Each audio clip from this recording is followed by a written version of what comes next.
A very good afternoon and a very warm welcome to a brand new episode of Freewheeling. I am Siddharth Vinayak Patnankar and thank you for joining us. We have a lot to take you through this afternoon because, not only is my guest very interesting, but the topic we'll be discussing is also something that really matters to all of you, and especially with what's going on right now in the world. And so, without much further ado, let me go ahead and welcome my guest this afternoon. It is Ashutosh Pandey, CEO at Mahindra First Choice Wheels. Good afternoon, Ashutosh. Good afternoon, sir. Thank you so much Now, pleasure to for having me. pleasure to have you and to see you this afternoon. Thanks for your time. I know it's a work day, and I know you continue to work from home, but that's exactly what we want to talk about. The fact that things have been actually quite hectic the last 60 days, and then even now, as you sort of gear up for things starting to open up, in particular for MFCW, this becomes a very, very busy time. Yeah. It's not been, I mean, it doesn't look like 60 days have gone past. I mean, when it started out, it was a 21 day and we thought, how will it kind of just get over? Now we are 60th day and I think we're still raring to go. So I think one of the biggest revelations that I have always maintained is how technology can ease itself in our lives. And probably that's the most irreversible trend we have seen of the past 60 days. And, as far as MFC is concerned, I think the good part is that even before the lockdown was announced, we had divided ourselves into what we call deep groups so that on a daily basis, everyone in this organization was in touch with everyone. Now, what that did was that kind of almost brought in a spirit of, you're sharing things with each other, even mundane things like, who's well, who's not, or even kind of these challenges which later on became a vogue all over, the exercise challenge and this challenge and that challenge. So actually, because it started off on a nice note, I think we've been pretty busy. As the business opens up, I think what we are now grappling up is all the pent up demand that the car and bike research that you've seen refers to, and we're trying to manage that demand as best as we can. Because that is something that will be on our plate for the next at least 60 to 90 days to catch up with the backlog. Yeah, absolutely. And you've sort of led me into several points here, but before I forget, because I don't want to forget this, I actually have a video that you shared with us, which I want to now sort of play out for everybody. So just bear with me because this is interesting, and guys, you got to hear this. Here it is. But very enjoyable.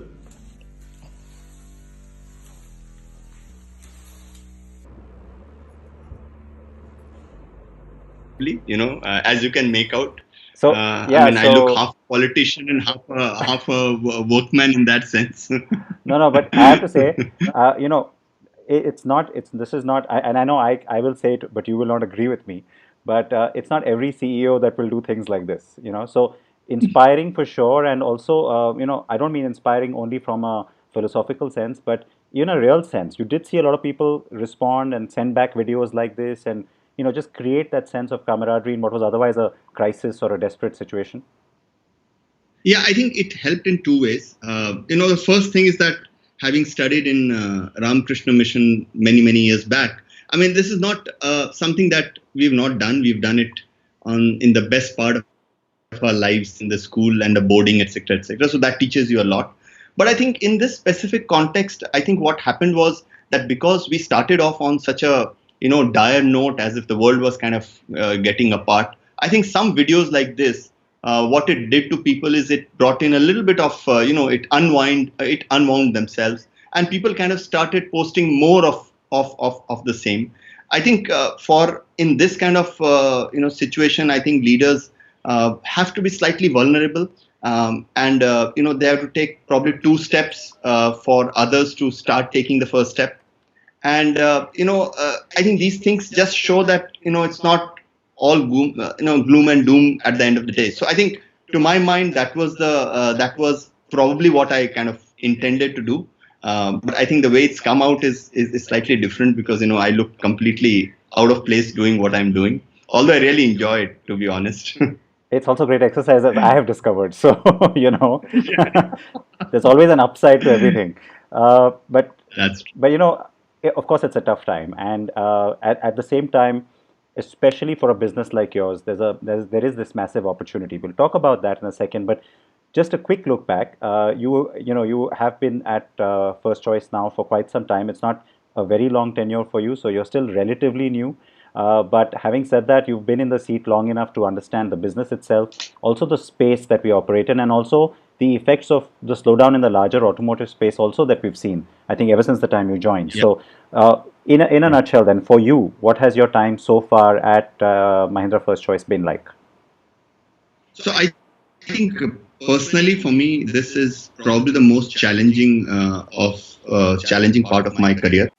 I think what I've learned here, I wouldn't have kind of learned anywhere else. And I think one of the best times to learn is in organizations which are both in growth stage, in an industry which is unstructured, and in a larger sector which is in trouble. I think all three factors, actually, if you look at it, go against an organization which is like an MFCW, which is like a small organization, very high growth kind of potential, working in an environment which is so massively unorganized that you can virtually do everything and at the same time get crippled by all that's happening around you. And in a total context, seems to be so to me, I think the biggest the way I have kind of learned to deal with this is that it's the biggest opportunity for me to see both the larger picture as well as the details on the ground. In my earlier roles, I used to always grapple between either doing a level of a strategy level work or a very deep implementation work. Here I've realized that in situations like these, you've got to be both things at the same time. And in that sense, I think this has brought me far more joy than any other assignment in the past has done to me. Okay, that's good to know. And I have to say that while you were speaking, we were playing out a video of a lot of the dealer inaugurations, etc., that you've had, and also some of the events over the last over a year or so. And so the fact that you've had so much happening in that space, you mentioned it's an unorganized space, and yet we saw so many pictures and so many ceremonies where there was a lot of new stuff opening up. Have you seen that dramatic change already? I mean, we keep talking about how used cars in general continue to move, almost at a rapid pace from unorganized or disorganized, as I sometimes like to call it, to organized. Would you agree that the pace has been actually pretty exciting despite the overall slowdown? Yeah. And I think it will continue. This movement from an unorganized to an organized. You see, one should understand that unorganized does not necessarily mean chaotic. Yeah. And it's just that the order in the unorganized setup is slightly different kind. It's very the overall in an unorganized industry, you can only optimize at a small level, right? The moment you try and standardize stuff, it starts breaking down. Which is why, as dealers, as entrepreneurs start becoming relatively bigger, they have requirements which can't be done if they continue to remain unorganized. To give you an example, a typical unorganized dealer today sells about 2 to 3 vehicles in a month, right? Our dealer on an average sells between 10 to 15 vehicles in a month. Now, when you have to sell 2 to 3 vehicles, your catchment has to be small. You can actually get vehicles from a limited source, which you can control. You can sell vehicles to a certain set of clientele who you can control. But the moment you start selling 6x and 7x of that amount, you need people who can help you with both the leads, with vehicles and so on and so forth. So your requirement becomes different. So as this industry grows, or as any unorganized or disorganized, as you say, industry grows, this route is almost inevitable. It's just that the people who are making this industry or organizing this industry, what is the motivation they have? If their motivation is to disintermediate these folks, the journey will be slower and the path will be tougher. If they want to participate and come to speed, I think that's a much easier way to go. And I think we have taken that path. That look, it's this, the nature of the industry is every vehicle is unique, right?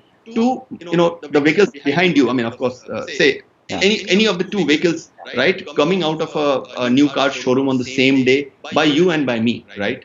You are a, you are a fantastic driver, and I'm kind of a, I just drive for whatever it is worth. So in 3 years time, the same vehicles are completely different, and that is a structural problem of used car industry. Yeah. And that can't be solved by someone sitting centrally. It has to be solved by individual entrepreneurs. So, by the way, I just want to tell you that there's lots of people who have tuned in, many people saying hello to you, and I can also see some of your dealers, I think, because Trinity Motors, Mahindra First Choice Wheels Limited, says it's great to hear the expertise in the used car space, and a lot of people directly wishing you. So, I think, yeah, it's good to see. There's Express as well from Trivandrum. So, I've lost track. There's lots of people wishing you and saying good afternoon and hello. Yeah. Good afternoon, guys. Great to have you. Okay, so all right, so With superstar, so that's even better. I have no comments. Now, before we get to taking questions from everybody, we just recently also are in the process of releasing a very significant survey and a very comprehensive one that was carried out by carandbike all across the country. And so, if you'll indulge me, I just want to sort of take people through a few of those pointers before we launch into the discussion. And a lot of this has a bearing on your business directly, which is why I feel it's important to highlight this. The first thing is that if you look at the impact of COVID-19 in the Indian automobile industry, which is what this survey was really dealing with, then you got pent-up demand, which becomes very, very key for the auto industry. This is both, of course, on the new and used side. But look at that: 75% consumers looking to buy a car post-lockdown. 70% have not changed their vehicle preference as well. And inquiries for used cars doubled during the lockdown, which is very interesting because that means that a lot of people continue to harbor interest in buying vehicles, whether new or used. And it also shows that the research carried on. Obviously, all of us at carandbike can vouch for that too. And the most preferred brands in the new space: Hyundai, Maruti, Mahindra. And then down below, you can see the graphic, which also goes on to talk about Tata Motors and Honda. And it's interesting because look at the changes that have happened during the pre and post lockdown period. And I think that part is really interesting. The brands that I've just mentioned here, Ashutosh, Hyundai has dropped just marginally. Maruti Suzuki has actually gone up the interest. Tata Motors marginal drop, but Mahindra significant jump, 5% jump. And then Honda also sees a 1% jump, which is obviously good timing for them as they come back with the city. So these brands in general, do they dominate even the used car space in terms of the car park anyway for you? Yeah. Actually, in the used car space, the way we like to think is, we like to think that if you look at the top 10 vehicles that we have in used cars, I think we would like to think in terms of which are the ones which are the most value for money for the customer, right? And if you look at from that perspective, the biggest cars in the segment have a disproportionate share in used car compared to the new car, right? Because in the used car, the customer's first requirement is for value, and the second requirement is an assurance that the quality is great, because the vehicle has been used by someone else, and therefore they would like an assurance of quality as far as they're concerned. And in that, these kind of brands, and within these brands, some specific model, like you mentioned, City. In Mahindra, say a Scorpio, right? Or in Maruti, say a Wagon R. Now, these kind of, or even say in Hyundai, say i20, right? Now, these kind of vehicles are workhorses in their respective segments. And these are the vehicles which tend to dominate the used car far more than they do in the new car. So the market share is disproportionately higher.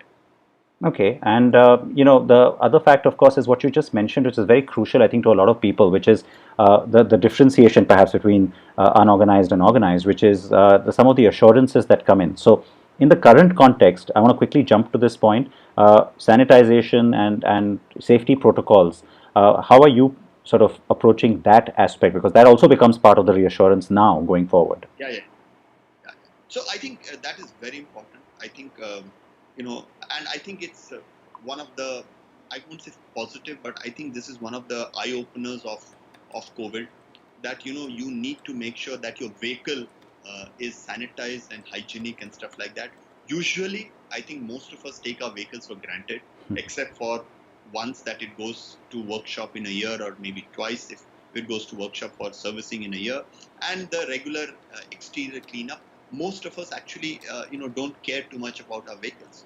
So I think what this is given us as an opportunity is to try and see how we can kind of fix this, not just within our showrooms at the time of delivery and during test drives, which of course for those we have set up very, very rigorous protocols, and I'll come to that. But I think generally customers will now hopefully be far more in control and the control of the vehicles, and the care will be far more far more thorough than it has been in the past. As far as our showrooms are concerned, I think what we have ensured that any customer who chooses to visit our showroom has got almost a contactless with a social distancing kind of experience. The vehicle that they will test ride before every test, after every test ride, it is kind of it's actually sanitized. The most touched parts, for instance, the door knobs and the steering wheels and stuff like that, and the gear shafts, etc. All those are kind of sanitized after every before and after every test ride. There is a mask, etc., that the dealers, etc., are trained to. But more importantly, before the vehicle is given out for delivery, we have actually taken a package where a thorough fumigation of that vehicle will be done, and the vehicle will be cleaned to a point that we are willing to give a certificate that this has been cleaned, and you can kind of get it checked anywhere else if you wanted to kind of have a second view. So I think we have taken care of those protocols, and it's not just us. Most of the automobile outlets have taken care of that. But I think over a period of time, these will become mainstream and not remain just a post-COVID response. And that I think is the biggest, if anything, fallout of this COVID as far as the sale and the hygiene creation, hygiene awareness, safety awareness stuff is concerned. And that's good. Like you said, it's a good positive fallout. So I completely accept that. All right, I want to quickly now get into a couple of other points. I am now told that you were not audible for some time. So could you speak now so that we can just check to see that your audio is coming through? Yeah. Am I audible? Yes. I mean, I can hear you throughout, but I would like to just get a response from the audience. I hope you guys can hear both of us clearly. And also just wanted to tell you that Mr. Nikunj Sanghi is also logged on, and he's saying hello to you too. So old friend, and I thought you would like hello. to. Yeah, of course. Okay. He's one of the pillars of the dealer industry. In fact, I must say the video that we played out where you were inaugurating a new showroom or something, we couldn't tell, it was a ribbon cutting. He was standing next to you in that. So, I hope he saw that too.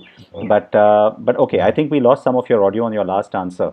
So if I could just request you to maybe just repeat some of those points about the sanitization so that people get it. So the point that I was making is that sanitization actually is, in the revised world, not just at the time of test rides or at the time of delivery. It also is post-delivery, which essentially means that even after the customers have actually, kind of used the car, they will take care of their cars better because we are suggesting some hygiene protocols. And if they want another round of cleaning up, we can kind of offer that service to them as well. But within our showrooms, a customer coming in, before the test ride, after a test ride, the vehicles are cleaned thoroughly and they are kind of, disinfected. But most importantly, before the vehicle kind of is delivered, it is thoroughly cleaned to make sure that there is no chance of any kind of, viral load, etc., sitting there on the surfaces there. So we have taken as much care as is possible. And I personally, I think every dealer and every manufacturer has, because, this is one industry I've seen where customer centricity is almost built into business operations, because of the nature of the decision-making process. Yeah, of course. I mean, and that is totally logical, makes sense as well. So, okay, just to sort of get back towards some of the findings from our survey. Preference for personal vehicles, no surprise at all. Everybody has already been talking about this, and of course, the survey shows a very significant number, 55% in fact, saying that they will now commute using private vehicles. They don't really want to use shared transport or public transport.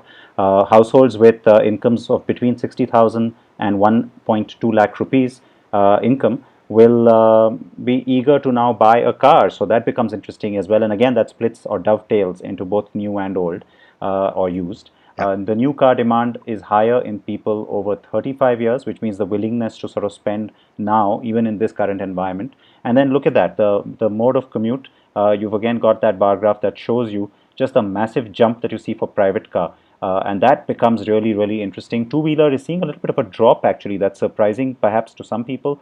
But again, look at the massive drops you're seeing on all other forms of transport.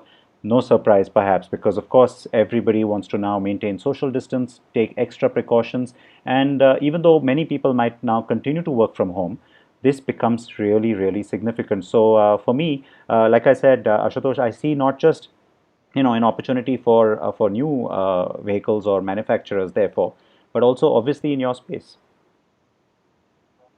Yeah, I think it's a tremendous opportunity. We have two challenges though. The first challenge is supply, because I think a separate part of the research also brings out the fact that more people would like to hold on to their existing vehicles and kind of delay a trade-in and things like that, right? If that happens, the supply of vehicle coming into the used market can kind of get impacted to a little extent. Having said that, the demand is so strong that that I don't think that there would be any issue in selling out whatever we have. Just to give you a stat, in our dealerships, we have in one part of our dealership we have roughly about 3,000 odd vehicles, right? And of those, about 1,200 we already have bookings for, right? And the world hasn't yet opened in that sense, right? So I think this amount of interest in trying to procure a vehicle, and as your graphic showed, from a 40% personal vehicle is jumped to 55%. Now that kind of jump in a short period of time, of course, can be attributed a little bit to panic, but also, people are thinking beyond themselves. One of the other things that you may have noticed is that there is significant evidence that there is down trading by customers, right? And that down trading helps, used car as well. To the point that you mentioned on the two-wheeler and possible impact, I think it's counterintuitive, but there is a logic to it, because I think more customers and many customers that we've interviewed, they seem to feel that for the same price, for the same down payment, they may be able to afford a entry-level used car compared to a new bike, right? With the bike prices and that kind of stuff. And somehow they psychologically feel that, this closed environment of your own car where you can control the hygiene and this, that, and the other is slightly more safer than when you are kind of commuting on the road and, cheek by jowl when it comes to traffic and stuff like that. So I think that may be one of the issues playing out in front of the customers. Yeah, that's again logical in terms of behavior patterns. You're not surprised perhaps to see people responding this way, and of course, therefore, like I said, the opportunity may exist. But you make a very valid point about supply. Also, is something that you'll have to take into account and see if people are ready to part with their vehicles. But interesting, of course, that people are still willing to spend even in this current environment, which is not something that many may have seen coming from people in terms of trends going forward. So if you look at revised budgets that people now have, 42% of the consumers, according to the Car and Bike survey, say that they now have revised their budgets. But the budgets have reduced by 10 to 30% on an average. We're not talking about cancelling their purchase decisions, nor are they necessarily looking at drastically downscaling. So this, of course, means that it might affect the segment of purchase, or, as we've been repeatedly saying, perhaps a move from new to used. The drop in inquiries for cars over 7 lakh rupees has been seen, but there is a spike in demand for cars then that are under 3 lakh rupees. So the compacts, the entry cars will no doubt, once again, driven by budget, be one of the key drivers of growth for the new car sales. And then that's where the interesting paradox comes in with used cars, because again, if you look down there at the budgets, if you see that the above 9 lakh rupee purchase decision people have drastically dropped by over 10%, but it's the others where you don't see a huge swing. And then similarly, where a lot of people might be willing to spend up to about 3 lakh rupees, that does not mean necessarily that they only want to buy an entry level, espresso or quid. They could also be looking at a used version of a larger car that qualifies into the same budget, Ashutosh. Yeah, absolutely. And if you put that in context of the graphic, if you have that of what kind of vehicles that customers are looking for, you'll find that SUVs are still going strong. Yeah. So someone who had a budget of say 12 lakh to 15 lakh before the lockdown is saying, okay, maybe I'll reduce my budget by say 30%. Maybe tempted to say, but I don't want to kind of trade in for settle for a vehicle which is not the kind of type of vehicle that I want. So maybe I'll buy a entry level SUV, or a lower price SUV, or maybe the same SUV in a used environment. So I think as Indians, we actually get it. I mean, there is no, because we are wired in a way that value comes so naturally to us, that I think I definitely see that the move towards SUV or the vehicle type isn't going to change too much. The compacts or the entry levels will have a little bit of a head start because of the value thing. But I think ultimately manufacturers will find a way to deliver the kind of vehicles, because please make no mistake, the desire for larger cars, desire for SUVs, desire for higher cars is actually now not a fringe phenomenon. Mm-hmm. It is actually pretty mainstream, right? Which is also shows the kind of budgets, it shows the the share of SUVs, increasing share of SUVs. And therefore, I think this kind of shift that we see today may be a logical shift, but maybe when it plays out in the market, it would be slightly more distorted when a person actually goes and says, well, for another lakh, I may get these kind of options on the kind of vehicle I like. So when you talk about SUVs, the fact that there are more offerings now, and then therefore the car park, even on the used side, now has a proliferation of compact, well-priced SUVs, obviously makes a difference too. Sorry, I didn't catch it. When you talk Siddharth, about... Sorry, I didn't catch the last part of your thing. No, so the SUVs that you mentioned, the fact that, until a few years ago, SUVs were a very select price band of vehicles, but now you have such a wide variety. And a lot of them have been around long enough to make their way into the used car park. That makes a difference then to your trends too. Exactly, that does make a difference, and it's only now that a lot of SUVs are coming into the car park, into the used vehicle car park, because many of them have been driven for 3 years, 4 years, and now they are coming back. Many of them, all of them are actually BS4. Most of them are diesel. So everything kind of, helps a customer who's looking for performance and who's also looking for a much more kind of,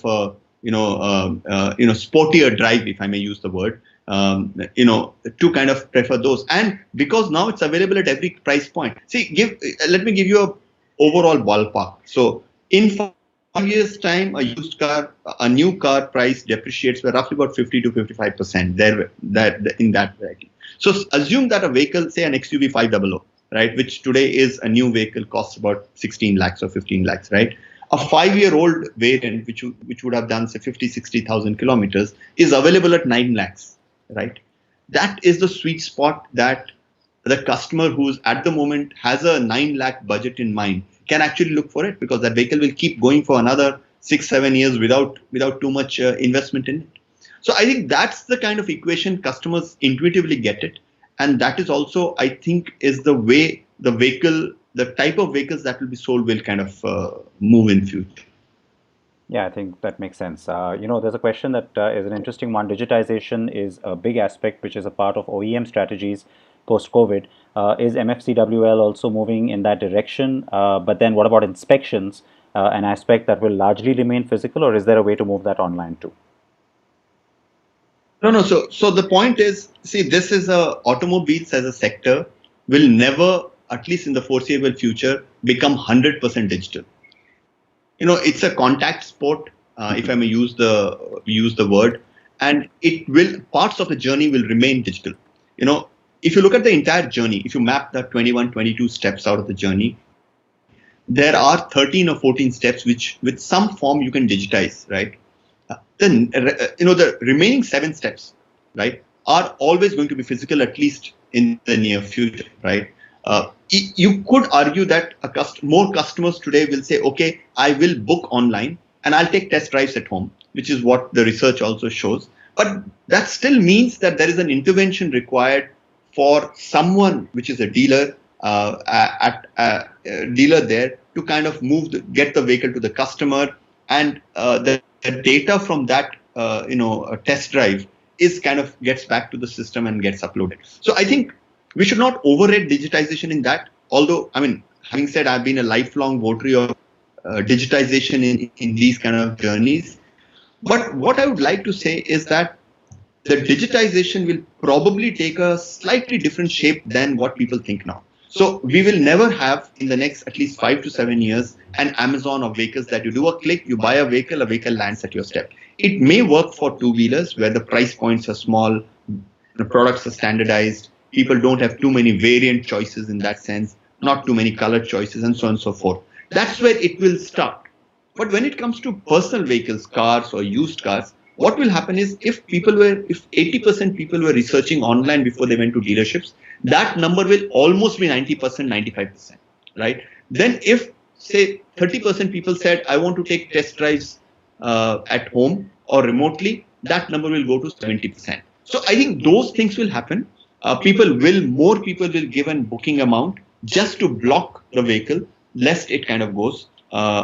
Now, there is some part on inspections. I don't know whether inspections meant inspection of vehicles professionally like we do or inspection by customers themselves. But assuming it's the former, there is a way to do inspections of the vehicle remotely.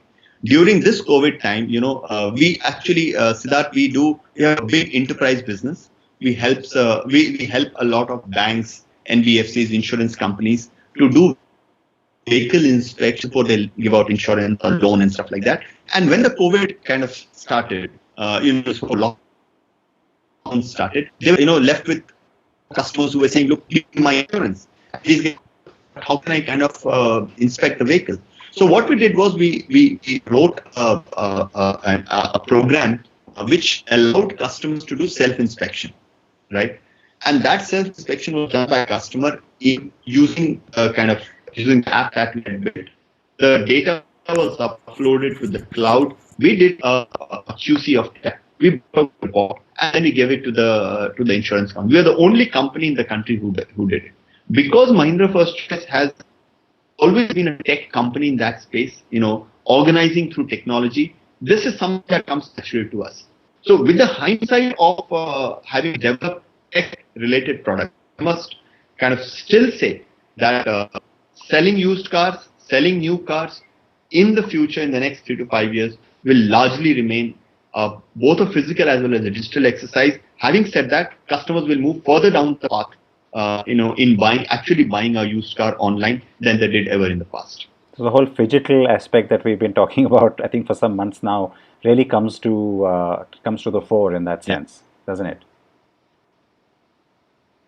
Yeah. See, so what the lockdown and COVID has done is what was an interesting intellectual concept or a concept which had to be demonstrated, right, or a demo concept, actually has become a reality.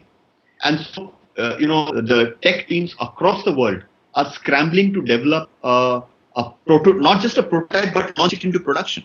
So if you see some of the bigger banks who have tried to do it, in a normal course, these experiments would have gone for another 2 years, 2.5 years before they would have actually seen the light of the day. Yeah. Today, it's all happening in a few weeks. I think, therefore, I'm saying that this COVID, from that perspective, bringing about a change in consumer behavior is almost certain. But if there was any doubt that the manufacturers and the dealers and traders like us will change, now that you should lay it to rest. Okay. So if customers have changed 60%, all of us have been forced to change 100%. So that's the change that has happened in that. Okay. A lot of people are actually echoing your sentiments. There's a lot of people saying, yes, digital is the way to go. We're seeing a lot of people talking about the post-COVID scenario becoming more technology heavy and technology friendly. So, I think a lot of people are, and by the way, some of them are having conversations of their own on this little chat window. So that's interesting. I suspect it's some of your colleagues who are with us right now who are happily giving them answers. So I don't have to ask you those questions. So. But again, a lot of people still saying hello to you and wishing you and saying that they're happy to hear from you. So you might want to say hello back. Yeah. So hi everyone, good to be on Sid's show. All right. So I'm going to just go through a couple more pointers. A little more than a couple. There are a few other trends 13% of bike owners say they'll now upgrade to a car. Again, like a broken record, I say that when you say a car, it could be both new or used. Pre-owned sedan demand Yeah. has gone up by 10%, which is interesting again, which shows you again that whole correlation between budget and kind of vehicle. The aspiration, therefore, hasn't gone away. People still want sedans. They don't necessarily just want the entry hatchbacks. 68% of the people are willing to Yeah. now look at minimizing dealership visits. There comes the whole talk about going digital in terms of research. Platforms like ours obviously do benefit a little bit from that because more of you then do even more research online. A significant 30% of the people are now willing to pay for a home test drive. Online purchase has emerged as a viable option as well. And inquiries for scooters overall are down 10% during the lockdown, but overall two-wheelers preferred brands are Honda, Hero, Royal Enfield, and TBS. So this is just another few things that I wanted to quickly go over. And then one other very important point, which is about dealers. And again, here we're talking about all kinds of dealers. 90% of the dealers who were part of our survey said that they agree that the digital presence is now important. So it's not just at the brand level or the company level, but it's also down to their level. 72% of dealers expect supply and demand to normalize after about a 3-month crunch. So that's actually pretty optimistic, and it's not conservative at all, as you might have expected. 31% of the dealers say that they have experienced bookings being cancelled during the lockdown period, and consumers overall, of course, are seeking higher discount on vehicles. No surprise on that one at all, because people will always try and get the best deal possible. And of course, you have some other extra information that shows up down there in terms of expected sale of units pre and post lockdown. So, Ashutosh, interesting trends coming out of the survey overall, but the fact that the dealers are also so clued in, I'm sure you picked that up from yours as well. Yeah. See, I personally think that the dealer community in any sector, but I think in having had this experience in the last 2 years in automobile, I think they are they are very, very progressive, and I think to kind of bunch them into status quoist kind of tag by a status quoist tag is probably not being fair to them. If you can see from the survey, about 80% of the people want stronger digital presence, right? I mean, look at it. The dealers have been battered by slowing sales for the past 1 year, at least the new car dealers, right?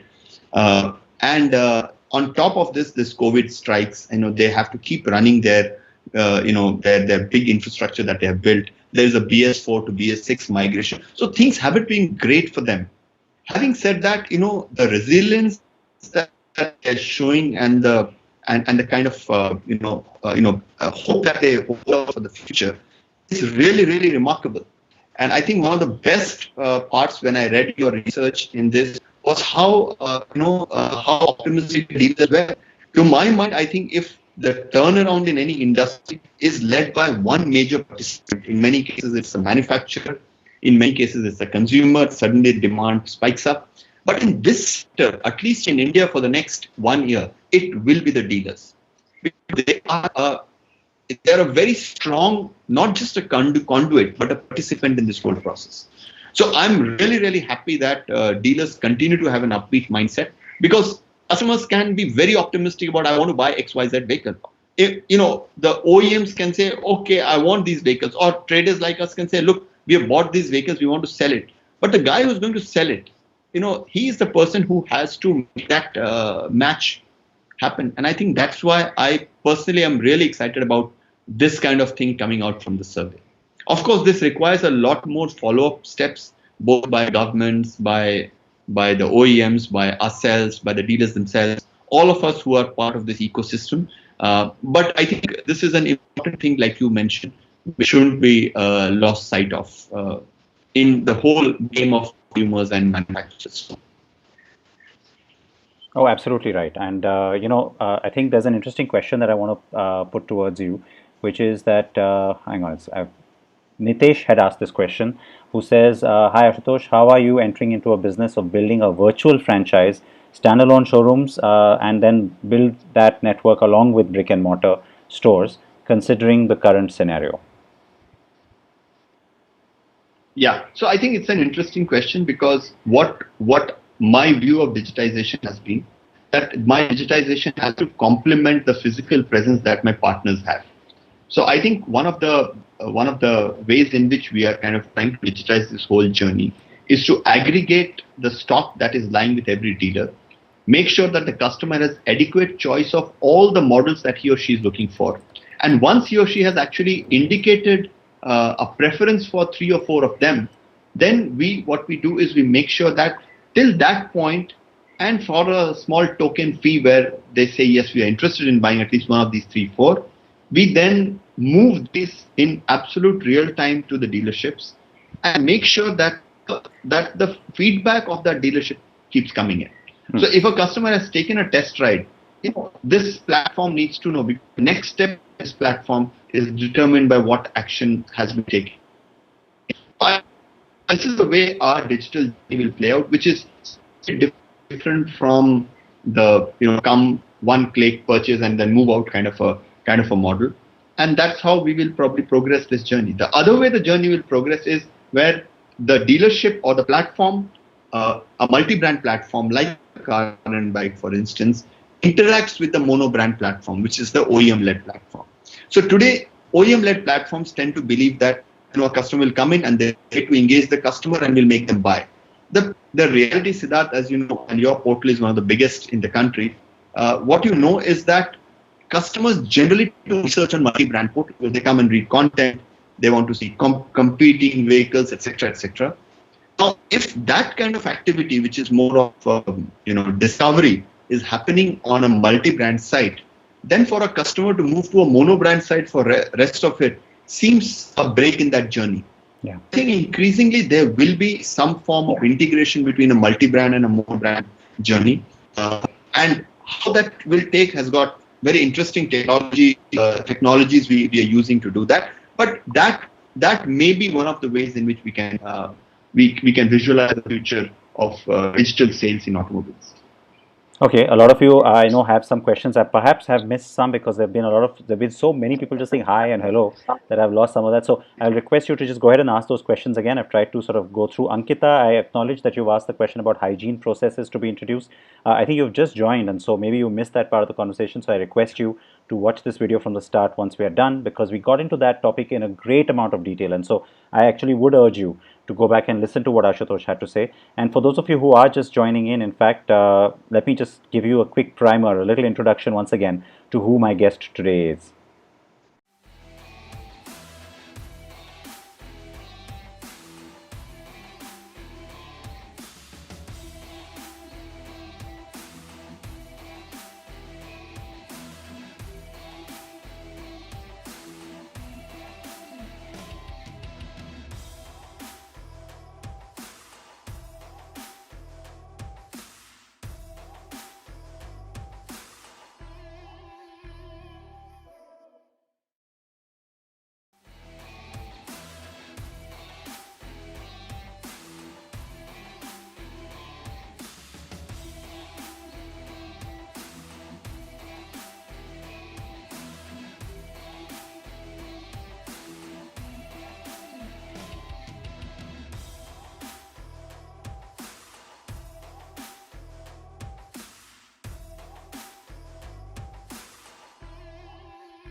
All right, so that of course is Mr. Ashutosh Pandey, who now needs no introduction. And yes, you've seen a lot of people. Yes, Ankita, you're right. A lot of people will now move towards personal car segment. Also, something that we spoke about, the move away from taxis, etc.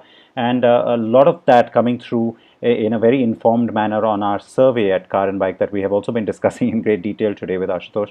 One other aspect of what happens going forward, as I wait for some of those questions, Ashutosh, is when you talk about business as usual becoming a new normal. There's also certain activities that you undertake through the year. I mean, your remarketing forum, for example, the engagement level that you can have with your existing network, the community, the encouragement that they sort of get from those activities. A lot of that could necessarily also get displaced or replaced digitally, at least in the short term. How are you sort of reassuring people that even though their work environment and their work structures and schedules have changed, that the business itself hasn't? Yeah. I think I personally think people get it. Today a Zoom call is much easier to organize than an auto remarketing forum. So I could actually technically do 12 auto remarketing forums if I wanted to with different people, spending actually zero money and having roughly the same experience. Board meetings have all gone digital, as you know. Even in the case of even in the case of dealerships, now our area managers who are in charge of say 10 to 12 dealerships each, they are actually talking to every single dealership. The earlier paradigm was that you have to go to a dealer one day in a week or one day once in twice 2 weeks and kind of review the business. Today they're doing on a Teams call in the morning, one in the afternoon, one in the evening. So they're actually doing far more. The productivity is actually increased. So I personally think that that's the other unintended consequence of COVID is that the whole video conferencing and what revolution it has brought to BAU, business as usual, I think is something that will keep playing out in different forms in ways to come. In fact, today even customers don't want to come out of their homes, right? So how do you reach customers? So I think the whole paradigm will shift from trying to be loud in your face advertising or very tactile in the sense of account management and managing relationship and sales and all, to doing most of these things digitally. And these things are possible to be done. There is a way that we have seen during these 40 days. And I dare say when it's opening up in some parts of the country, it's already opened up. We see that it's even more popular and even more acceptable to people there.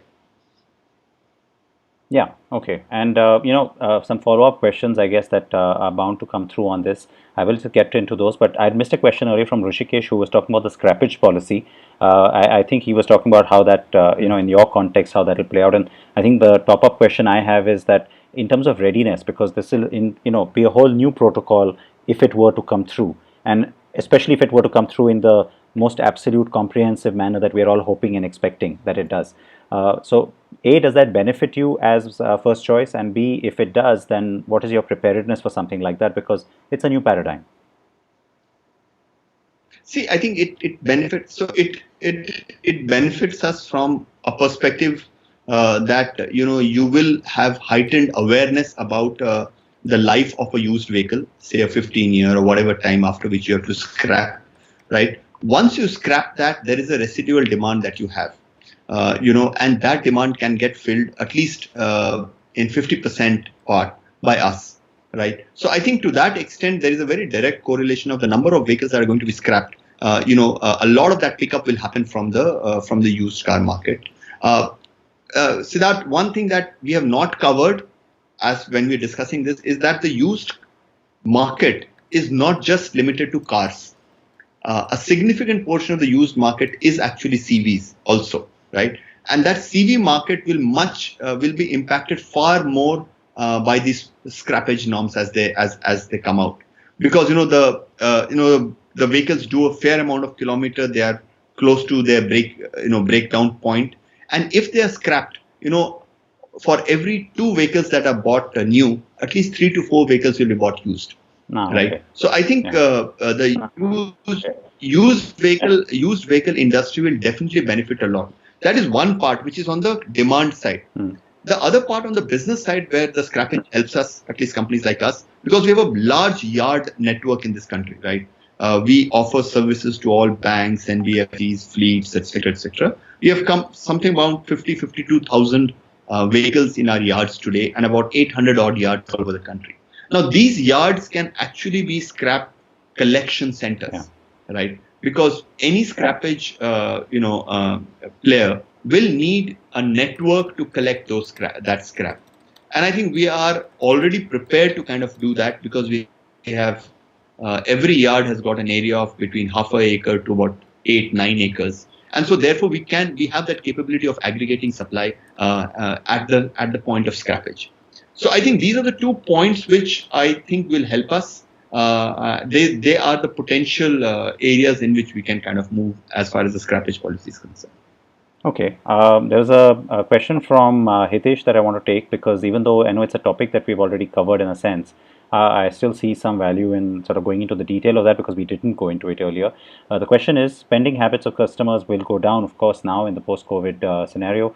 It means less consumers will be willing to part with their existing cars. Now, you made this point already earlier in the discussion.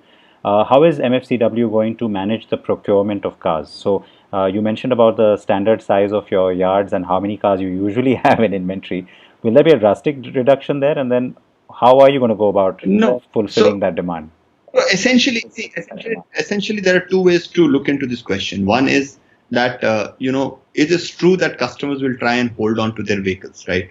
But it's also equally true that a lot of vehicles that will come for dealerships will come as trade-ins, right? People will kind of trade in their existing vehicle for another vehicle, right?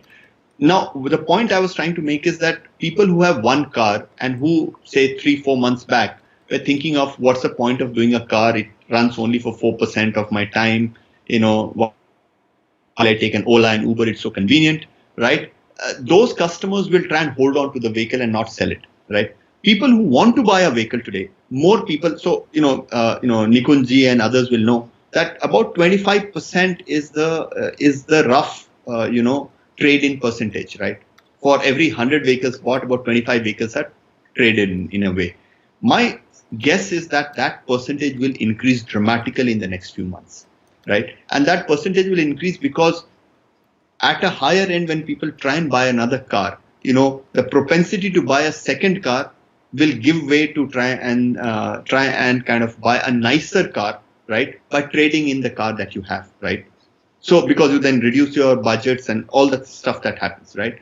So I personally think that a lot of trade-ins will come, and trade-ins will be the primary vehicle for supply going forward. Fortunately, MFCW is a very strong player in the trade-in procurement segment. So at the moment, we are tied up with more than 450 dealerships, where we, on a monthly basis, we kind of procure almost 5,000-6,000 vehicles. So that's a big source of supply for us, besides the kind of vehicles that the dealers themselves buy. So I think that I don't see vary too much. So that's point number one. Point number two is that, look, the parts, a new car is coming brand new out of the factory, right? But a used car comes from the used car park. So assume that 2.5 million vehicles on an average were sold in the last 5 years, right? Or maybe 2 million vehicles were sold in the last 5 years. The 10 million vehicles out there, plus slightly older vehicles, so roughly about 12 to 13 million cars out there, which are in the market or could be potentially in a market given the right kind of incentives to be traded in, right? Or to be sold. Now, I think the numbers that we are talking for companies like MFCW are very, very small compared to that huge amount of huge amount of car park. And therefore, I don't see significant changes, although people or companies where business model is to buy vehicles from customers and survive, they may see a little bit of a struggle in the short term as customers hold on to their existing cars. But for people who buy and sell both, people like us, I think we don't see too much of a challenge, at least in the next 8 to 10 months. Okay, there's a good question based on, I think, what again you were speaking about just in the earlier one. Ankita is back with another question. Will the real estate space taken by used car industry up till now, is that expected to reduce given the change in the nature of the business? And could that be more of a marketplace kind of model that will surface out? And no, I don't think the real estate will change. If you see the difference between the used car and the new car dealership is that the used car dealerships are very small, right? And so therefore the real estates that they have is actually pretty limited. But if you look at it from a perspective of the marketplace, yes, I think there will be a need, and our platforms actually provide that to aggregate all the vehicles which are lying at multiple. So we have some 900 odd dealerships across the country. The used vehicles in all these dealerships, to aggregate them and put it on a platform so that customers can research it easily and help customers research it better by giving them better content about it, specs in much more detail, inspection reports, etc. Those are the things that will help make the platform stronger, so that when a customer goes for one visit to the dealership, he or she can kind of close the deal as it were. Okay, that totally makes sense, I think, and it kind of answers that question as well. Chetan had a nice question as well. I'm just trying to find that. What is the impact of the work from home culture in offices or sales of used and new cars? Therefore, in India, people happy at homes will be happy at home. So why do they need cars? Yeah, so I think the impact of work from home nobody knows, but I think work from home, is an interesting, is an interesting idea that has at least finally gotten acceptance. To the point that Siddharth, I was joking with my team members that whoever comes to office has actually needs to give a rent for coming to office. So 100 rupees per entry is what I'll charge people when they come to office. That's what I was kind of joking with them. But the point is that the from home may not impact the sale of demand for vehicles, because you don't use vehicles only to go to work, right? In fact, if you look at the behavior before COVID, most of the people used to commute to work, at least in Bombay and Delhi and Bangalore, commute to work in a Uber or an Ola, and used to keep the vehicle for weekend rides, or they used to go out for for fun in the evening, restaurants, etc., etc. Now that's not going to change in my view after this whole pandemic has settled down in some sense. So I don't think the work from home necessarily will impact the sale or purchase of used or new cars. What it will do is it will bring in an interesting blend of what to work from home for and what not to do. So earlier, work from home was looked at as suspicion. Today, people are saying, yeah, please work from home, because I know exactly what you're doing at any point in time. So I think that is probably the way to look at work from home. Yeah, I think that makes sense. And you're right, more and more people are doing it. And, we never thought we'd have a scenario where all of us at carandbike would be working from home, but all of us have been. And, we've not. Just imagine. Say again? Sorry, go ahead. No, please. So I'm just saying, just imagine you doing some 30 freewheeling sessions in 40 days in an offline. You'd have struggled, right? Yeah, absolutely. And we would not have done 30 in 40 days. Okay, Sneha has a question. BS6 prices are higher post-COVID as well, and that's of course a coincidence. Can there be used car sales seeing an increase in the personal segment? And there, as a result of that, I'm assuming is what she means. And will the petrol segment then tend to dominate, you think, over diesel? Yeah, so personally, I think that BS6 prices, as we have seen that BS6 prices aren't very high compared to the BS4 prices, because a lot of that has been cushioned by the, at least for now, has been cushioned by the manufacturers, OEMs. But there will be a differential between BS4 and BS6 prices. Now, assume that there is a supply crunch in the used car market. The prices of the used vehicles will try and go up. Yeah. Right. So what I think is that although it is logical to assume that there will be more demand, but I think the impact on pricing will be far more immediate before the market finds a proper kind of ground. So I think, to my mind, BS6 to have any major impact on BS4, I don't foresee it in the next few months at least. Okay, fair enough. Vivek has a question. He says, with any CSR initiatives that you're planning post lockdown in order to promote awareness amongst the consumers? So, see, the point is, it's not about CSR. It's our business to promote awareness amongst customers on COVID, safety, hygiene. These are things that I think any responsible manufacturer would do. And we are carrying the Mahindra name as the top of our banner. And therefore, we are far more kind of cued in to these aspects. In fact, we have a complete CSR audit of what we do about these segments. And we don't take these as spends that we necessarily do for society at large. It's more a business spend that I see. But having said that, in terms of CSR, we have a few initiatives planned in mind. And many of these initiatives concern, the underprivileged, and girl child. These are the two kind of segments we work for. And we work for, in our own modest way, below the surface, below the radar in many ways. During this COVID, I think one of the significant efforts that we have done is to ensure that the livelihoods of a lot of folks that who work with us, in our dealerships, the dealership employees, the inspection, vehicle inspection folks. There are about 4,000 of them who are kind of going out all across the country and kind of inspecting vehicles. At our yards, the yard boys. So I think these kind of communities whose livelihoods have gotten impacted, we've tried to take care of them through whatever means we had at our disposal, and other kind of initiatives that we have done. So that is the way we look at CSR. For us, customer education is hardly CSR; it's an integral part of the business that we do. Yeah, I guess that totally makes sense. And for any sort of consumer-focused business, that has to be perhaps front and center, and maybe more so now going forward. So, especially on awareness, I think a lot of people might want to step up. And you're right. I think in your case, awareness kind of went hand in hand with what you were doing as it is to sort of grow the business and move it more from the unorganized to the organized side. So this comes sort of naturally to you, possibly. All right, it's. Trying to get a couple more questions in before we wrap up, because I know we're almost out of time.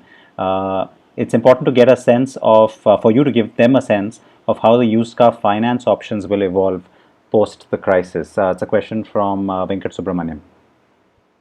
Yeah, I think that's an interesting question. There is actually a significant difference between a new car finance, new car penetration, loan penetration in new cars versus used cars.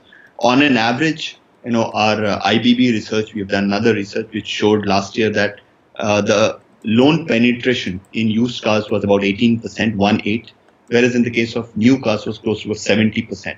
Wow. And the IRRs, or the rate of interest, was actually 300 to 400 basis points higher for used cars. So what will happen going forward, especially in the organized segment of used cars, is that this IRR gap will come down. So we anticipate the IRR gap to come down by at least 200 basis points, right? And the loan penetration, because, a lot of banks and NBFCs, so we did a town hall sit with all our dealers. In fact, we were probably the only guys to do a town hall with every dealer, which was again possible because of technology. One of the key requirements was, can we not structure a good, IRR loan program for our customers? Right, and what we figured out, that there were many banks who were willing to do it, provided they had a comfort that that vehicle had been inspected, it passed our quality checks, it was certified by Mahindra First Choice, and we've kind of put our thing on the line. And I think a majority of the customers sales that we'll see in the next few months will all be financed. I think that's a great time for used car industry, because the moment financiers start having confidence in the vehicle, customers will start flocking in. Of course, no, but it's interesting what you said, that in the coming months, you're saying majority of the vehicles being sold by you will have finance. Are you saying that up until now it has been less than 50%, or significantly less than 50%? That's right. It's significantly less than 50%. Our own records are close to about 28, 30% of vehicles with finance. I anticipate in the next 3-4 months it will go up to 50% at least. That's remarkable. And that will be one of the biggest drivers. Yeah, that's remarkable. And there's a question from Sunil, which I think is the typical question you would expect from any consumer. And I get it that if we look at it in the context of its own question, then it becomes a very hackneyed sort of a thought. But in the context of what you've just said and everything we've discussed, actually, it's a good way to sort of cap off this discussion. The question is, this is from Sunil: will we have huge discounts in used cars after COVID? Now, the reason why I feel that this becomes a great way to cap it is because, on the one hand, you've said that the demand's going to be high, which means that you kind of become a little bit more, let's say, controlling of the situation, or you have the upper hand. On the other hand, you're saying that supply is going to be difficult, so procurement of cars to put into your showrooms becomes an issue.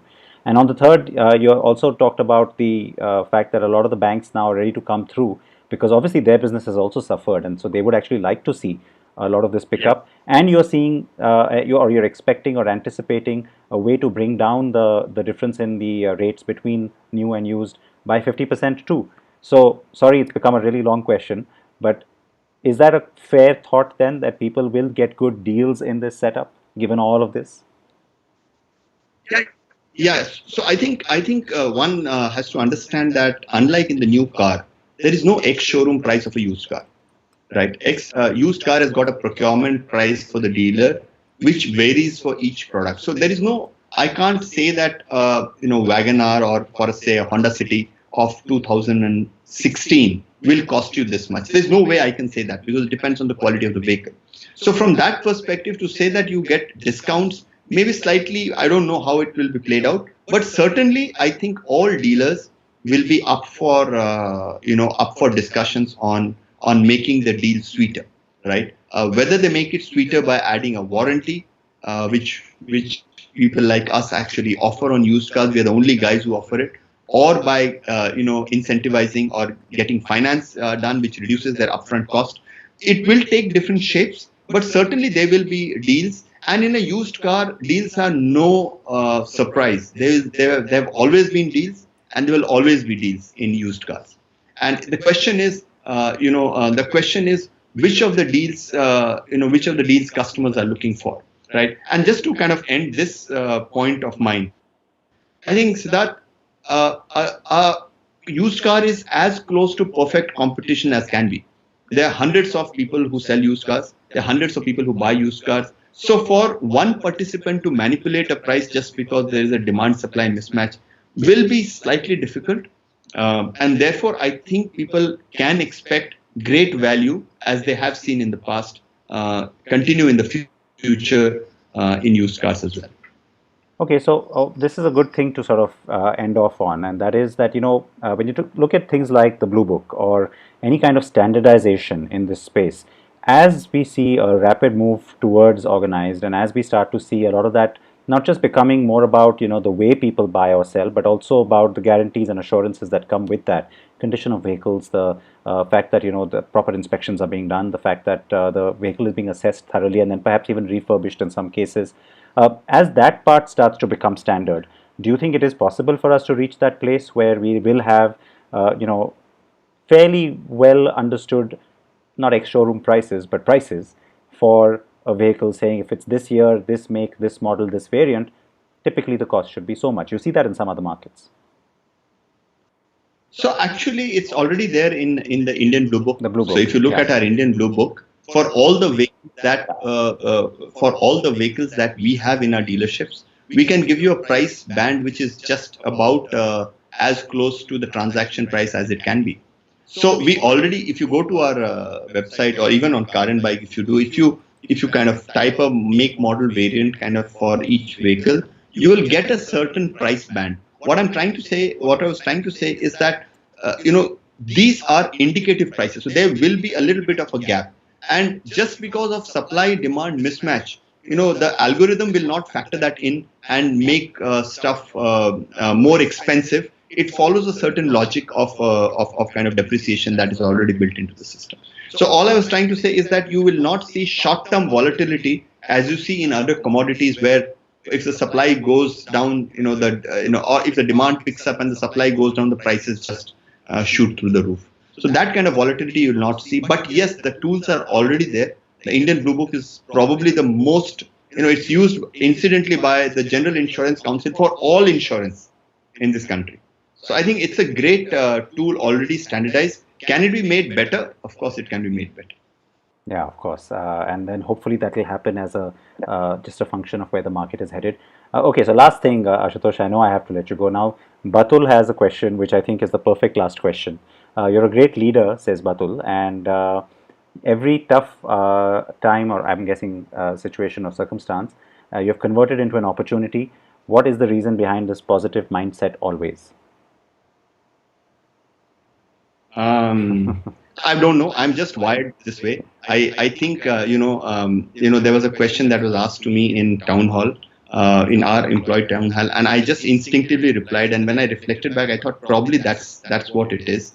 I To me, I don't keep plan Bs, right? Many people say you have to build an optimistic scenario, you have to build a pessimistic scenario. Right from my school days, which I told you I spent in a boarding in a Mission, Ramakrishna Mission School, and I spent most of my life in a boarding. I think what action orientation, bias for action, comes actually naturally to me. I guess some people are wired that way.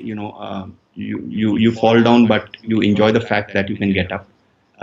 So that's been my trait. No rocket science about it. I don't keep a plan B. So it's either this or nothing. So it may be a slightly risky strategy, but I think has served me well at least till now. I'm almost sometimes stupidly glass half full, so I totally relate to it. I can't see it any other way. I have to look at the silver lining, or sometimes for me it's the other way around. It's Yeah. the lining is the one that's dark. The whole cloud is silver, even if it's a cloud. That's true. Yeah. So I totally relate to that. Yeah, that's true. No, but thank you for sharing your personal and professional insights. I think a lot of people have, picked up a lot of interesting and very comprehensive ideas on just what their options are now going forward. Because the interesting thing is that, as the survey also indicates, that several people today are A, confused, B, still willing to look at options because they never really gave up the idea of buying a new vehicle. And hopefully, we've been able to sort of clarify some of their doubts. And guys, if you have more questions, of course, Ashutosh is on Twitter, by the way. So you can see I have tagged him on all my tweets about today's interaction. But on a serious note, go ahead and send that feedback to us. And even for those of you who watch this video later and not watching it right now live, go ahead and post those comments on this video, and we'll try and get you answers if you have specific questions. So Ashutosh, thank you. It was really great to have you on the show. I appreciate your time. Thank you so much, Siddharth. Thank you for having me on the show. Now have a great week ahead, and of course, warm regards to your family and to your colleagues. Please stay safe. Thank you so much. All right. So Ashutosh Pandey, CEO of MFCW, that's Mahindra First Choice Wheels, speaking to us about a range of issues. We covered, of course, a lot of what has come out in our car and bike survey as well, and the context of where that leads to in the used car space. Something that nobody has really been able to completely give us a sense of until today's conversation with Ashutosh. Just the huge opportunity that lies not just for First Choice, but more importantly for you as a consumer in terms of this move towards personal and therefore safer mobility. And remember, I will only urge you to also consider that the safety is not just about sanitization, it's also about the vehicle itself. And so, in general, the consensus lies in the fact that you are moving from a two-wheeler, let's say, or a cab to a personal car. Yes, you are by default safer because chances are you'll wear your seatbelt more often than not in your own car. Chances are that in a cab you may not even have a seatbelt to wear at the back. Sometimes they're not functional. And then, of course, I don't have to tell you about the dangers of a two-wheeler versus a car. So, yes, please make an informed decision and make sure that you also look at the safety aspects of the variants that you might consider, even if it's in the used car space, because a lot of that has now started to trickle into that car park as well. So with that, I hope you've enjoyed today's session. I've seen many of you asking lots of